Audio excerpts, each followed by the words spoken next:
Loud बोलेंगे। आज 12 बजे दिन से वार्ता चल रही थी। मेरे साथ छात्र भी मौजूद हैं और हम लोगों ने छात्रों के साथ, छात्रों के अलावे जो उनके लोग थे उनके साथ, सबके साथ बात की।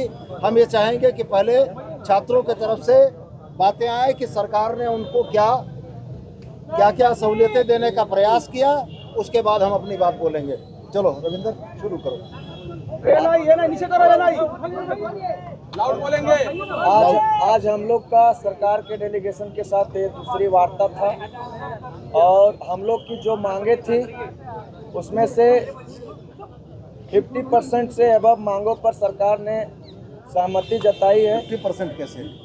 एग्जैक्ट बोलो, किन किन मांगों पर? समय है तुम्हारे पास, पूरा बोलो। हमारी जो मांगे थी उसमें जो है सो 14 जेपीएससी बैकलॉग 2023, जेपीएससी बैकलॉग 2025, ये तीनों एग्जाम को सरकार जो है सो रद्द करने पर विचार बनाई है।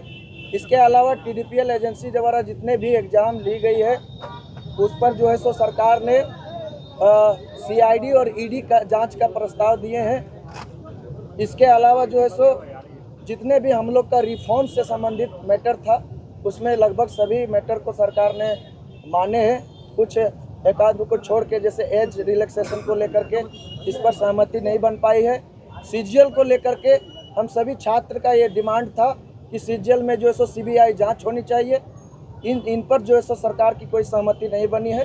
तो सीजीएल पर हम सभी छात्र का जो विचार था कि इसमें सीबीआई जांच होना चाहिए, इस पर कोई सरकार की सहमति क्या थी? सीजीएल को लेकर सरकार का कहना था कि इसमें जो है सो रिटायर जज की अध्यक्षता में जो है सो इसको न्यायिक जांच कराई जाएगी। अगर उसमें वित्तीय अनियमितता को देखने को मिलता है तो उसमें ईडी का भी इन्वॉल्विंग किया जाएगा। लेकिन हम सभी छात्रों का ये डिमांड है कि उसमें सीबीआई जांच होनी चाहिए। कुणाल, आंदोलन जारी रहेगा। आंदोलन अभी जारी है। ये सुनिए, जारी है।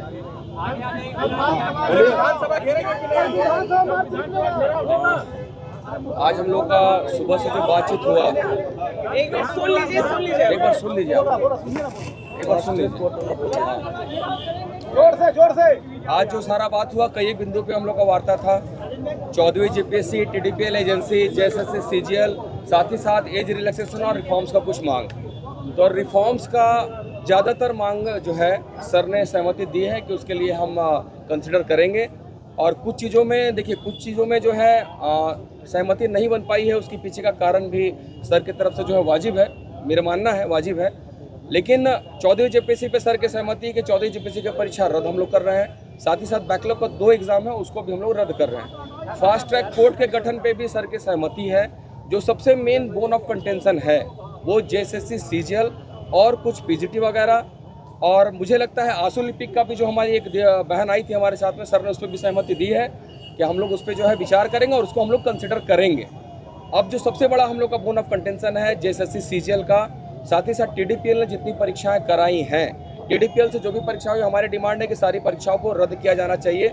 उसके लिए हम लोगों ने सुप्रीम कोर्ट के जो उदाहरण भी कुछ कोर्ट्स किए हैं। सर चाहते हैं कि उसमें उनको कुछ समय दें, न्यायिक जांच की प्रक्रिया है। सर का कहना है कि हम लोग जो है कुछ समय लेंगे, पर हमारी मांग है कि चूंकि यह परीक्षा प्रक्रिया दूषित है टीडीपीएल के द्वारा, तो टीडीपीएल के द्वारा जितनी भी परीक्षा है वो समस्त परीक्षाओं को रद्द किया जाना चाहिए। साथ ही साथ जेएसएससी, सीजीएल की परीक्षा का सर का कहना है कि हम लोग एक रिटायर्ड जज के उसमें जो है कमिटी में हम लोग इसकी पूरी जांच विदिन 90 डेज हम लोग इसको कराना चाहते हैं।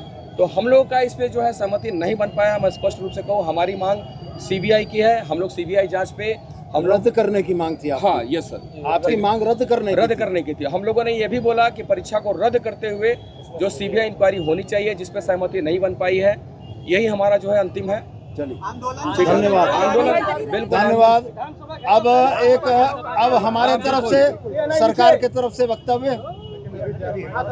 आज तीसरे दिनों की वार्ता और तमाम कंसल्टेशन के बाद हेमंत सोरेन जी के निर्देश पर सरकार ने यह निर्णय किया कि 14वीं जीपीएससी और 23-25 के बैकलॉग में हुई अनियमितताओं को 2 तरीके से देखा जाएगा।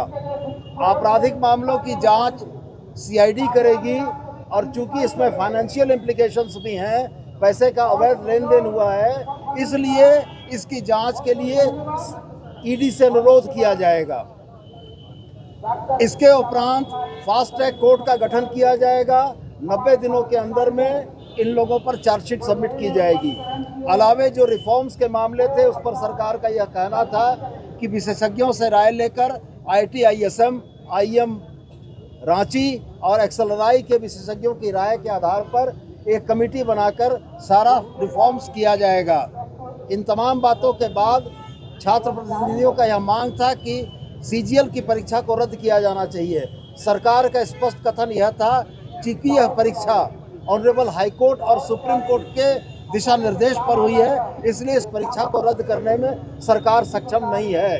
यह परीक्षा ऑनरेबल हाई कोर्ट और सुप्रीम कोर्ट की मॉनिटरिंग में चल रही है।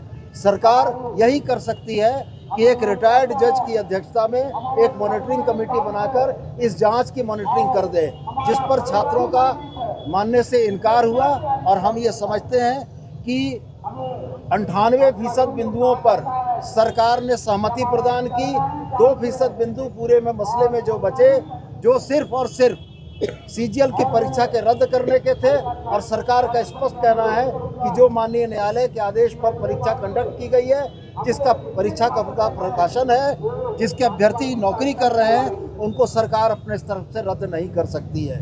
सरकार छात्रों में विश्वास जगाने के लिए CID के ऊपर एक रिटायर्ड जज की अध्यक्षता में एक कमेटी बनाने को तैयार थी कि यदि CID आपकी बातों को नहीं सुनती है तो रिटायर्ड जज का एक विंडो आपको हम दे रहे हैं, जहां आप अपनी बातों को रख सकेंगे। कुल मिलाजुलाकर इन तमाम प्रक्रियाओं और प्रयासों के बाद हम लोगों का यह मानना है कि सरकार ने अपने तरफ से पूरी सदाशयता दिखाते हुए, छात्रों के प्रति पूरी संवेदनशीलता दिखाते हुए इस आंदोलन को समाप्त करने की कोशिश की। अब ये छात्र प्रतिनिधि अपने छात्रों के बीच जाएंगे, सरकार के इन विषयों के ऊपर चर्चा करने के उपरांत हम लोगों को अवगत कराएंगे कि इनकी क्या सहमति और क्या असहमति बनी है। इनके तरफ से जवाब आएगा तो फिर वार्ता होगी। हमारा विधानसभा घेराव का जो कार्यक्रम है शांतिपूर्वक, मैं आपको स्पष्ट कर दूं, शांतिपूर्वक वो हमारा कार्यक्रम जारी रहेगा। हमारी मांग CBI इंक्वायरी है, हम उससे कोई समझौता नहीं करेंगे। नमस्ते। तो कोई बातचीत फिर नहीं हो पाई? नहीं, बातचीत हुई है, बातचीत हुई है।